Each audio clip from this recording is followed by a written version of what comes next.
Senator Jerry Cox to speak against SB 19. Mr. Cox, please make your way up and state your name for the record. You're recognized to speak, sir.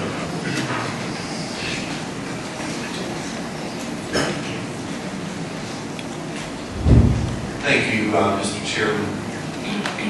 As many of you know, this is not the first time this issue has been discussed here at the Arkansas Legislature. In fact, discussions of this go back all the way to the 1970s.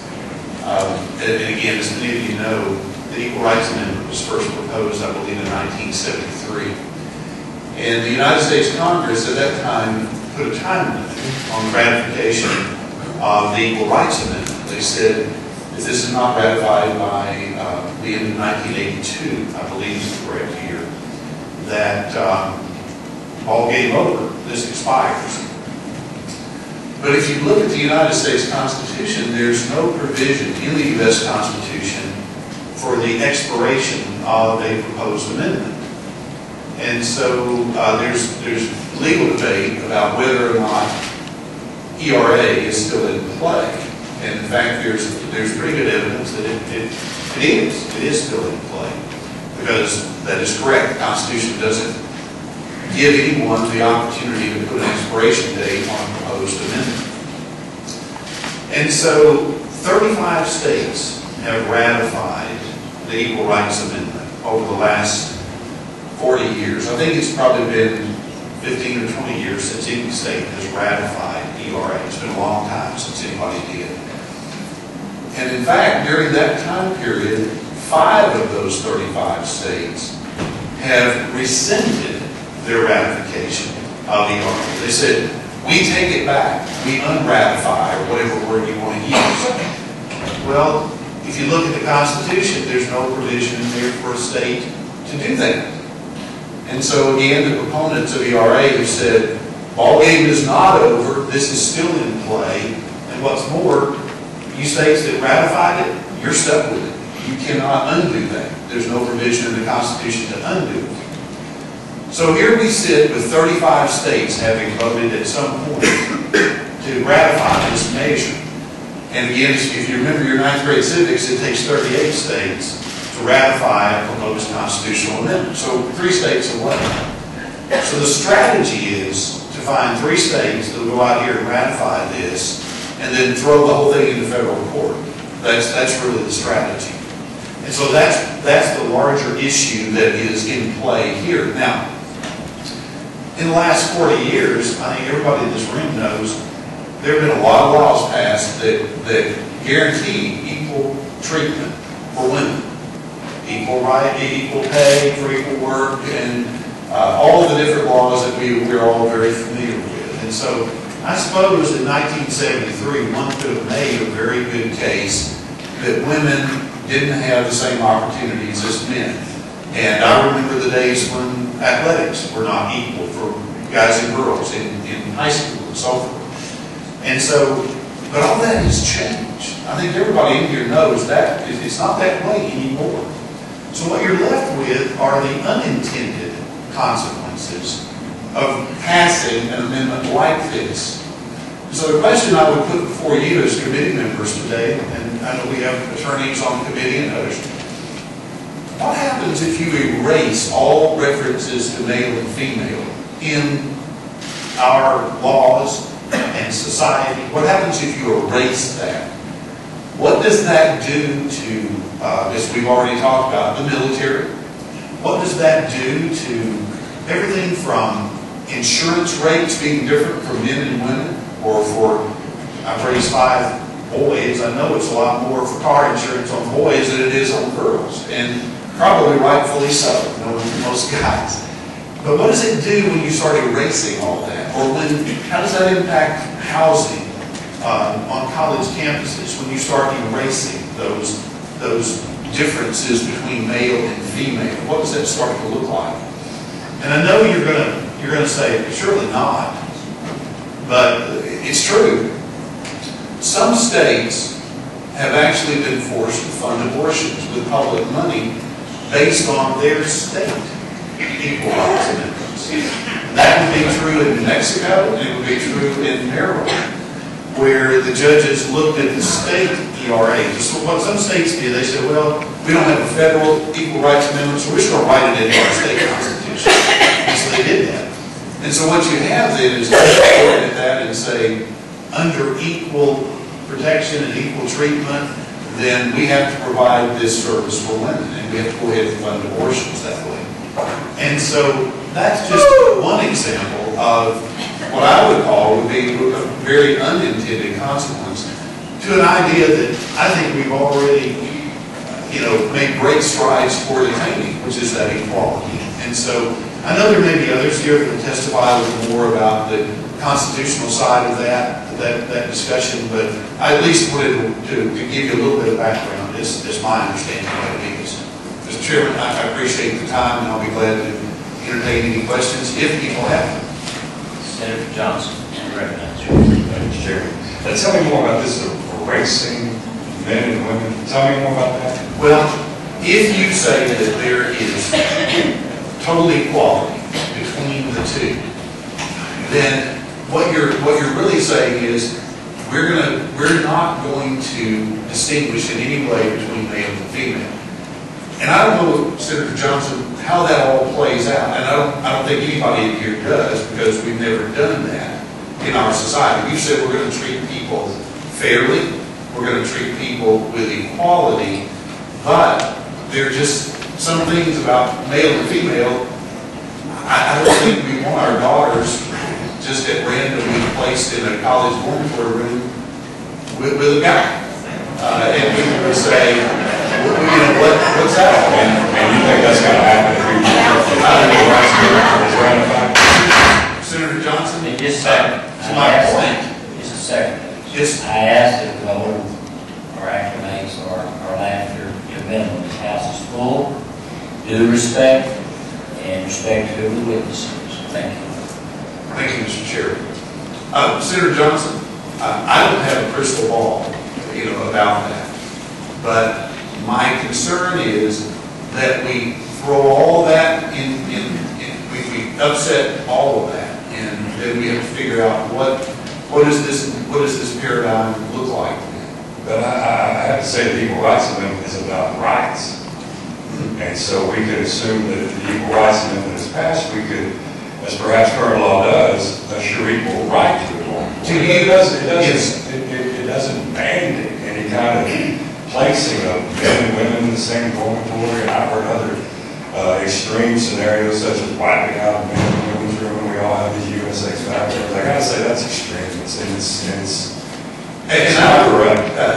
Senator Johnson, to you as a rational person, and I hope to most of the people in this room as rational people, we say, well, surely not. Surely that would never happen. And I would hope that that's true. I really would genuinely hope that that's true. But I think you and I both have lived long enough to know that the way things play out in court don't always work the way we think it ought to rationally happen. Well, I'll say I see nothing in this proposed amendment that would even contemplate those scenarios. I'm glad, and I hope you're correct. Senator Johnson, I really do hope that you are correct. I would have never imagined that those state ERAs could be used the way they have been used, or misused, I would say, in a couple of those cases. I just was never imagined. But it's the same language, sir. But thank you for your question. Dan Greenberg, who is against HR 19, please, make way. No. Sorry, Mr. Dan Greenberg, we'll make your way. Have a seat, identify yourself, and you're recognized to speak, sir.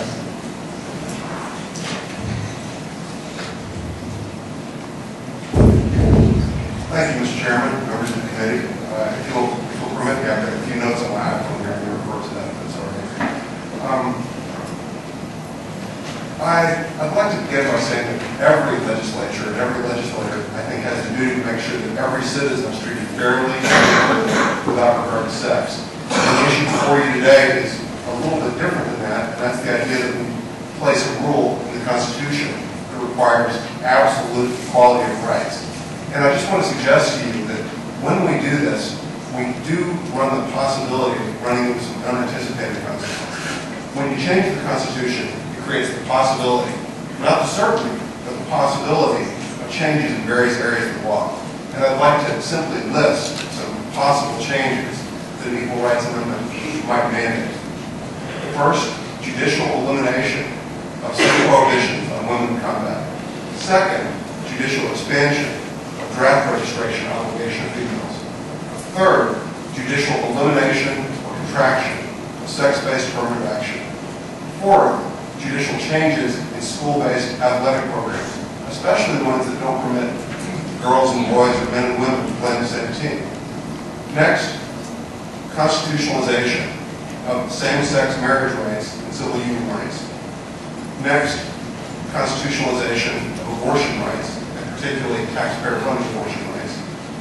And finally, although this may make at least one of you smile, making mandatory acceptance and establishment of single-sex bathrooms and showers in the institution of higher education. And I'd like to say something a little bit about that, because I know that one person found that extreme on the panel. I went to school in the 1980s in a place that had same-sex, I went to college in a place that had same-sex showers for men and women, and it didn't really hurt me. I mean, I don't really care very much about that issue. You know, we just have to remember to, wear our bathrobes, to and from the shower in our dorms. I don't really care very much about that stuff. But it seems to me that that is probably something that institutions ought to be able to govern themselves, and state legislatures ought to be able to make those kinds of choices for institutions of higher education. And we had a discussion of different levels of scrutiny, represented by Lindsay Smith before, and it seems pretty clear to me that somebody who wanted to make mischief, well, it seems reasonably likely that somebody who wanted to cause trouble could sue a university without public bathrooms and showers and win. There are plenty of universities that have them now. It's something that's socially accepted. The main point I want to make is not that the creation of the Equal Rights Amendment is necessarily going to lead to all these consequences, but it raises large possibilities of eliminating choices from the legislature and from private institutions. And I think that you could probably write a law review article about every one of these things that I've listed. I mean, the idea that we can easily predict what a court is going to say is, I think we all know that that's wrong. Okay? As a general matter, in 2013, I think that legislatures are better equipped to make decisions about some of these large social issues than the courts. And I share Mr. Cox's concern that, in particular, with respect to taxpayer abortions, I share Mr. Cox's concern that we've already seen one court, I think the state Supreme Court of New Mexico, looked at the ERA language in its own state constitution and decided that mandated taxpayer-funded abortions. So I don't object to lawyers having all these new arguments they can raise on ERA grounds. My concern is that courts are going to take away appropriate issues of self-government from legislatures and private institutions. So that's what I have to say. I'm happy to take questions. Questions? Senator Johnson. Thank you, Mr. Chairman. Representative Greenberg, most of the state laws or the federal laws that you mentioned on the list that you had seem to, and I don't know the details of those laws, seem to assure equality between the sexes under the law. Is that correct? Well, I gave you a list of possible policies that might change. Is that what you're asking about? I thought those were the laws that you were actually citing. Well, some of them have to do with laws, and some of them are sort of free-floating policies. But yes, And so you seem to suggest that if we pass this ERA, that it would have the result of throwing out these other laws that assure equality under the law. Well, I'm not sure that that's right. For instance, take the whole question of affirmative action. I think that once you move from from a moderate scrutiny standpoint to a higher scrutiny, strict scrutiny standpoint, I think it's quite possible that certain affirmative action programs for women could be endangered. And different people sort of view affirmative action on grounds of equality. People have different understandings of how affirmative action leads to equality. Some people view affirmative action as a necessary part of equality, and some people view affirmative action as very dangerous to equality. And so the only thing I feel comfortable about saying is takes away from legislative judgments and private institution judgment, and it seems to place in the hands of courts. I mean, you have to look at each individual thing to really kind of answer that question in detail. So the amendment says equality of rights under the law shall not be denied or abridged by the United States or any state on account of sex. Yeah. So it seems to me that the laws and policies you're citing would be supported by the URA, not in conflict with the URA. Well, it depends. I mean, like, for instance, my affirmative action suggestion, I think that it seems to me that if we're to take a Smith at her word, that we're going to have some sort of strict scrutiny standpoint for affirmative action for women. It seems to me that it's quite likely that certain affirmative action programs will be on the chopping block.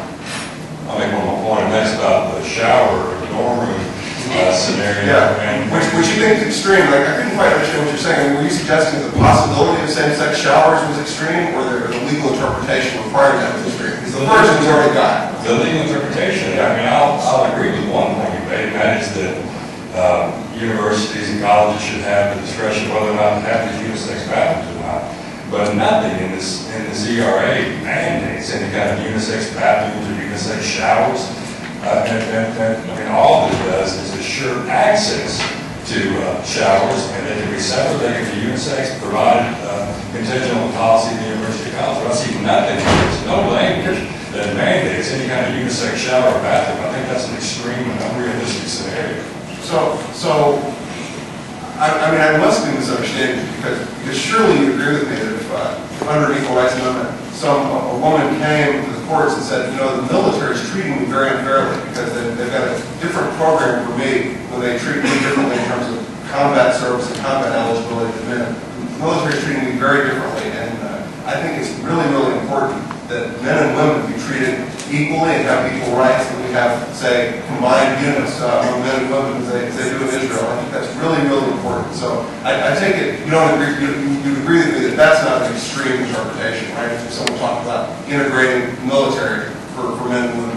Talking about these showers and the rooms you're talking And furthermore, nothing is for equal rights amendment mandates any kind of unisex showers or bathrooms. And one difficulty, Senator, is that when lawyers make arguments, sometimes you can't make them just in 3 or 4 sentences. And so the second part of that argument is, look, furthermore, not only is there a legitimate concern here on the part of the litigant about men and women being treated unequally in the military, you know, this is also kind of a sign of the way men and women have been treated unfairly across civil society as well. And I look at the ways that people have been treated separately, and you know, this sort of symbolizes unequal treatment. You can even look at this. You know, I don't understand why there's some universities that have equal facilities that separate men and women, and other universities that have these facilities that put them all together. And so yeah, I certainly do think that under the Equal Rights Movement, you could make that argument straight face. It would be far from frivolous. And I have no idea as to how a court would decide that. But I'll say this: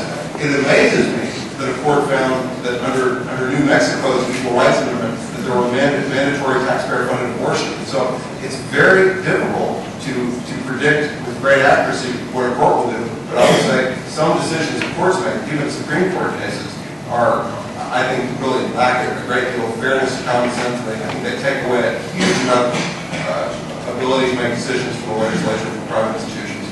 Well, I see these unisex bathroom arguments as scary tactics in reality. Well, thank you. Okay.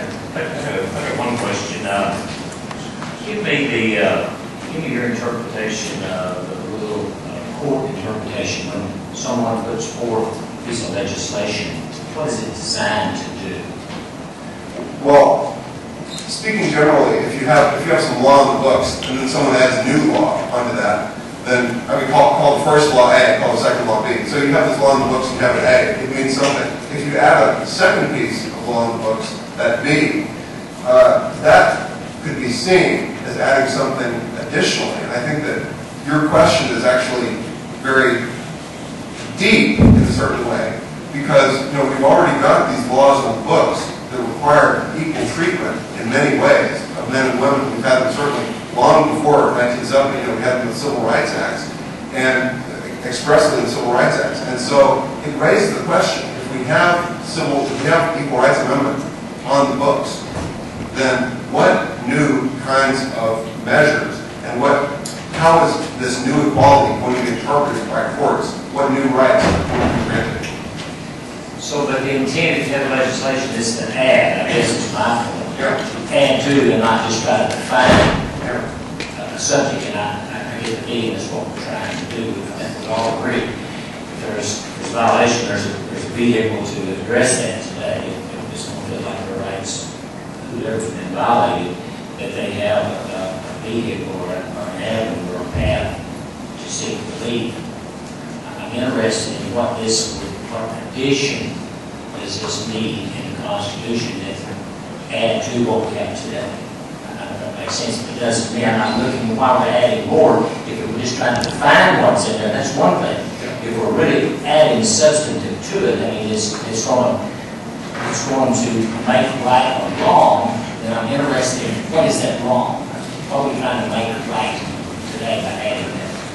That's a very interesting question, and it sort of illuminates that constitutional amendments can't really be precisely predicted in terms of their impact on policy. So when we start talking about policy, let me find a question, right, Senator. If we start talking about policy, it makes a lot more sense to pass statutes that affect policy. And I think that, as I started off by saying, it's very important that we have policies that guarantee that men and women are going to be treated equally and fairly with respect to sex and race and all these other characteristics. And if we have a constitutional amendment that says we're going to have equal rights for everybody, it's just very difficult to determine how courts are going to understand equality, particularly, and I'll say one more thing. If you're a pro-life legislator, then you may want to be somewhat skeptical or somewhat concerned about how courts are going to understand equality in the context of abortion and taxpayer-funded abortion. And if you're a pro-choice legislator, then you might be very eager to give the courts one more reason to say that abortion and abortion rights and taxpayer-funded abortion falls generally under the idea of equality. Senator Pierce. Thank you, Mr. Chair. President Greenberg, just I think 2 weeks ago you were in here testifying for a resolution that we were bringing out about voter ID, and you said very reverse of what you're saying right now.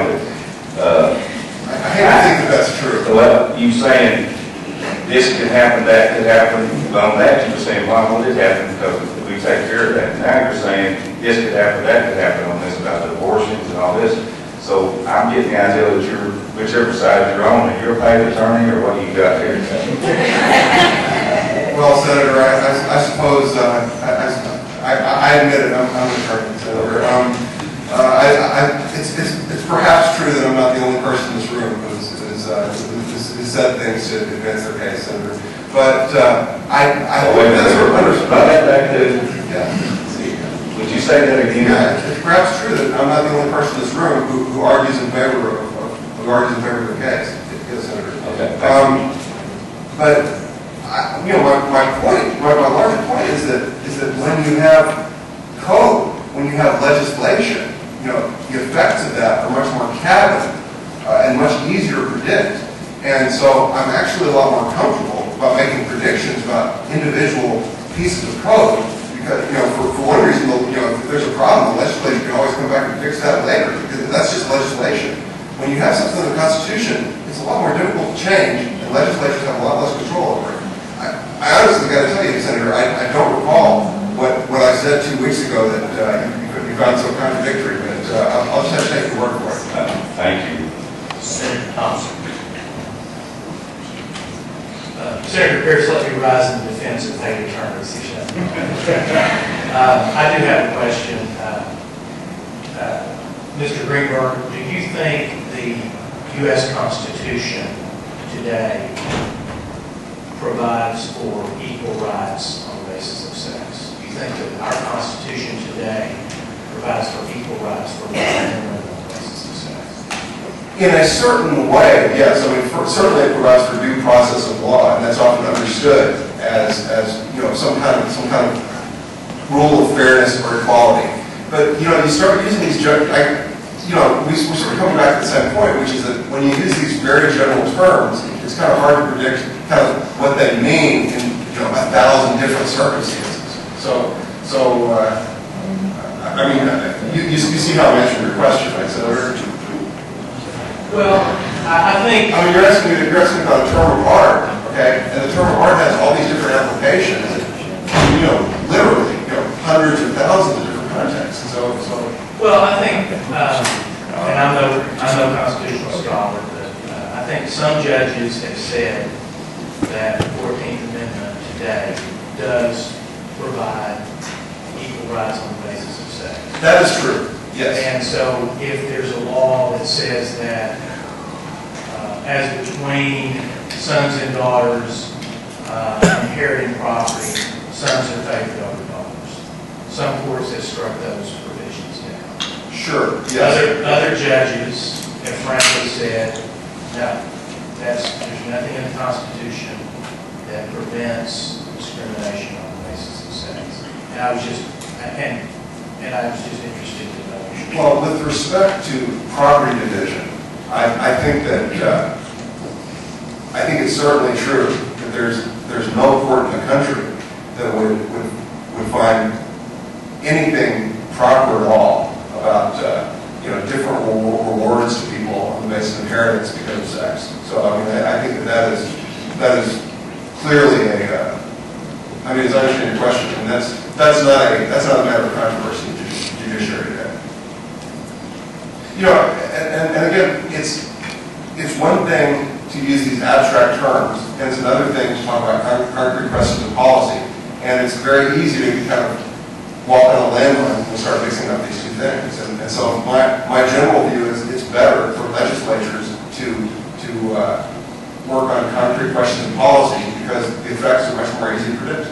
Well, and what I meant by that, I understood that some interpretations of the Constitution,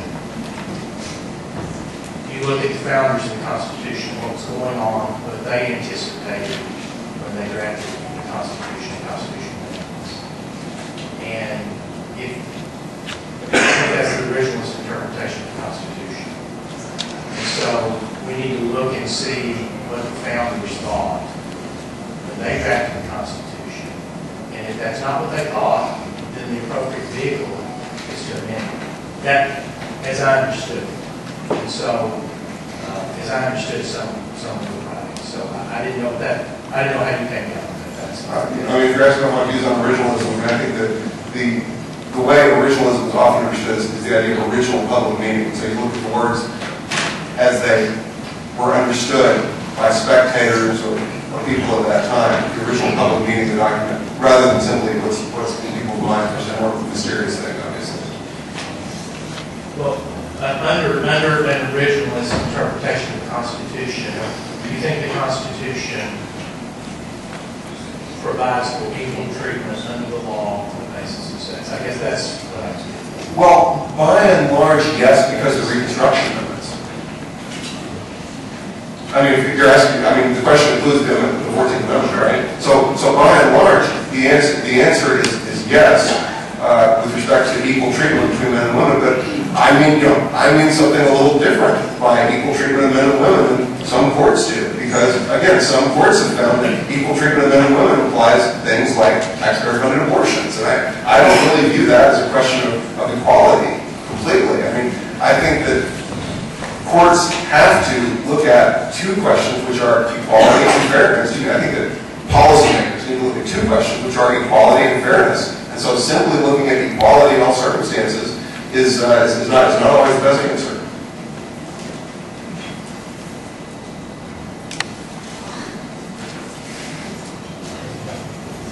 Mary Ann Lane, and I live in Chestnut, Arkansas. This is the third time I have testified against this bill in the legislature.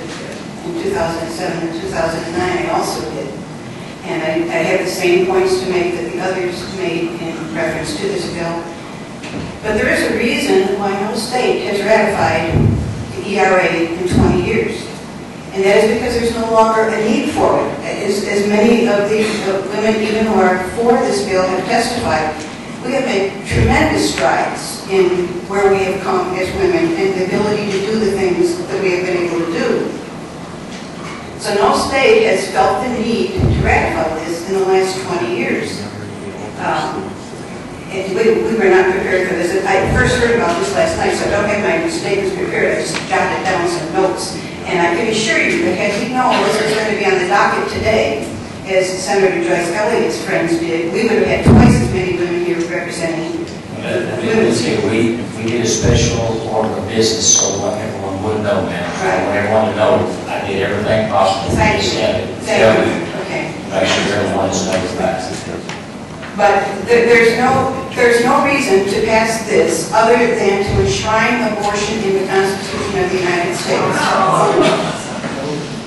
We know that from what happened in New Mexico, that has been deemed to be a bill that would enshrine abortion because they said you can't outlaw abortion and you cannot. There have been no rules can pass in New Mexico against abortion, and taxpayer funding is provided in New Mexico because of the Equal Rights Amendment of New Mexico. And this bill would be essentially the same thing. But we have made significant changes for the rights of women with the Constitution of the United States that we have today, and we continue to make those changes. And I would say that there are a lot of things that we can predict about this bill, but that's not, we don't know what's going to be the ultimate outcome, but we do know what would be the ultimate outcome on abortion because that is what has happened in New Mexico, and that is my great interest. And let me tell you, speaking as a female of 70 years old, I have never felt like I have been disadvantaged by my race or by my gender in the United States of America. And I appreciate America and the Constitution of the United States for that. And those are all the remarks I have to make. Thank you.